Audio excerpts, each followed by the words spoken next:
بسم اللہ الرحمن الرحیم۔ فرسٹ ایئر تقوی کا دوسرا سوال ہے اہمیت اور فضیلت۔ نمبر 1 ہے تمام عبادت کی اصل روح۔ انسانی تخلیق کا مقصد عبادت ہے۔ قرآن پاک میں اللہ تعالیٰ نے ارشاد فرمایا، اور میں نے پیدا کیا جن اور انسان صرف اس لیے کہ وہ میری عبادت کریں، اور پھر عبادت کا مقصد تقوی کا اصول ہے۔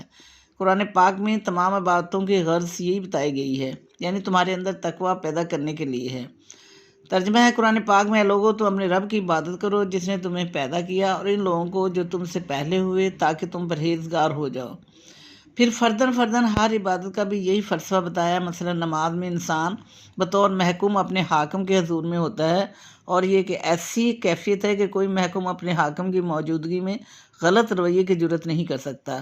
یہ سکھانا بھی مقصود ہے کہ جب تم مسجد میں یہ سمجھتے ہو کہ حاکم کے سامنے ہو، تو یہ تصور زندگی کے ہر پہلو اور ہر لمحے میں اپنے ذہن میں تازہ رکھو۔ یہ نہیں کہ مسجد میں خدا موجود ہے اور جب دکان پر تمہارے ہاتھ میں ترازو ہو، یا جب تم کسی چیز میں ملاوٹ کرنے لگو، یا جب ہاتھ میں انصاف کا قلم ہو تو پھر خدا موجود نہیں۔ بس یہی حقیقت جب سمجھ میں آ جائے تو پھر انسان کے اندر وہ صحیح روش پیدا ہو جاتی ہے جس کا نام تقوی ہے۔ اس لیے سورۃ العنکبوت میں اللہ تعالیٰ ارشاد فرماتے ہیں، ان الصلاۃ تنہی عن الفحشاء والمنکر، بے شک نماز بے حیائی اور برائی سے روکتی ہے۔ روزے کے متعلق بتایا، روزے کا فلسفہ بھی یہی ہے، جب تم سحری سے افطاری تک وہ تمام چیزیں جو حلال اور پاک ہیں ترک کر سکتے ہو، تو حرام اور ناپاک چیزیں تمہارے لیے ترک کرنا دشوار نہیں۔ روزہ محض بھوک پیاس برداشت کرنے کا نام نہیں، اس کا تقاضا یہی ہے کہ انسان اپنے اندر تقوی کی صفت پیدا کرے۔ قرآن پاک میں ارشاد ہے، لوگوں جو ایمان لائے ہو، تم پر روزے فرض کیے گئے ہیں جیسے تم سے پہلے لوگوں پر فرض کیے گئے تھے، تاکہ تم پرہیزگار بن جاؤ۔ سورۃ حج میں اللہ تعالیٰ کا ارشاد ہے، اللہ کو ہرگز نہیں پہنچتا ان کا گوشت اور نہ ان کا خون، بلکہ اس کو پہنچتا ہے تمہارے دلوں کا تقوی۔ اہمیت، تقوی کی اہمیت اور فضیلت میں دوسرا پوائنٹ ہے اصل بناؤ سنگار۔ اللہ تعالیٰ کے معزز، مقرب اور پیارے بندوں کو اپنی زیب و زینت کے لیے جو لباس اختیار کرنا چاہیے وہ تقوی ہے۔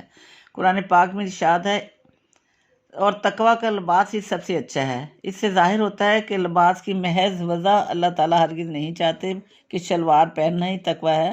اگر شلوار پہن کر بھی انسان خلاف تقوی کام کرے، مثلا نماز نہ پڑھے، تو ایسی شلوار بھی اس کے لیے بے فائدہ ہے۔ نمبر 3 ہے زاد راہ۔ انسان جب سفر کرتا ہے تو اپنے ساتھ کچھ سفر کا خرچ، کھانے پینے کا سامان وغیرہ لے کر چلتا ہے، اور احتیاط کا تقاضا بھی یہی ہے تاکہ سفر کے دوران اسے دوسروں کے سامنے دستے سوال نہ دراز کرنا پڑے۔ یہ دنیاوی زندگی میں ہے۔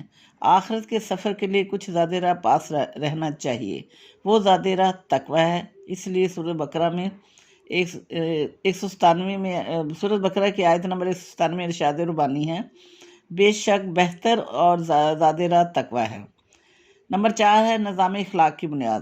عدل و انصاف، صبر و توکل، عفو و درگزر، ان سب کی بنیاد تقوی پر ہے۔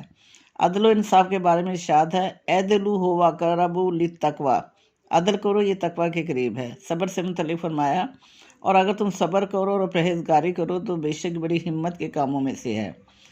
اور اسی طرح قرآن پاک میں تیسری جگہ ارشاد ہوا، اگر معاف کر دو تو یہ پرہیزگاری کے قریب تر ہے۔ نمبر 5 عزت و فضیلت کا معیار۔ اسلام دنیا میں بھی اور آخرت میں بھی اصل اور مستقل عزت کا معیار تقوی ہی کو قرار دیتا ہے۔ دنیا داروں کے نزدیک عزت و فضیلت کا معیار دولت، کاریں، کوٹھیاں اور کارخانے ہیں، یا جتنا کوئی غنڈہ اور دھاندلی باز ہو اتنا وہ شرفا کا سردار سمجھا جاتا ہے۔ لیکن یہ سب عارضی عزت ہے۔ صحیح مومن اور اللہ کے دوست ان چیزوں کی کوئی پرواہ نہیں کرتے۔ اللہ تعالیٰ نے سورۃ الحجرات میں فرمایا، اکرمکم عند اللہ اتقاکم، بے شک اللہ کے نزدیک تم میں سب سے زیادہ عزت والا وہ ہے جو زیادہ پرہیزگار ہے۔